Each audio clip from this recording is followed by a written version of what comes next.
আজ আমি বানাবো শীতকাল স্পেশাল কড়াইশুঁটির কচুরি। তার জন্য ময়দা নিয়ে নিলাম, তার মধ্যে চিনি, একটু তেল আর লবণ দিয়ে ভালো করে ময়াম দিয়ে মেখে নেব। হালকা নরম করে মাখবো, বেশি শক্ত করে মাখবো না। তারপরে ওর ওপর একটু তেল দিয়ে 10 মিনিটের জন্য রেখে দিলাম। তারপর মিক্সির বোলের মধ্যে কড়াইশুঁটি, একটা লঙ্কা, আদা আর একটু চিনি আর লবণ নিয়ে ভালো করে পেস্ট করে নিলাম। তারপর একটা ফ্রাইং প্যানের মধ্যে তেল দিয়ে নিলাম। তেলটা গরম হয়ে গেলে তার মধ্যে হিং দিয়ে কড়াইশুঁটিটা দিয়ে ভালো করে নেড়ে নেব যতক্ষণ না আঠালো হয়ে আসে। তারপর ময়দার মিডিয়াম সাইজের লেচি করে নিয়ে তার মধ্যে পুর ভরে মিডিয়াম মোটা করে বেলে নেব।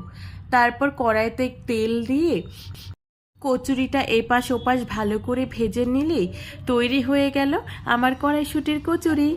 আমার তো দারুণ লেগেছে। তোমাদের কেমন লাগলো অবশ্যই কমেন্ট করে জানিও। বাই।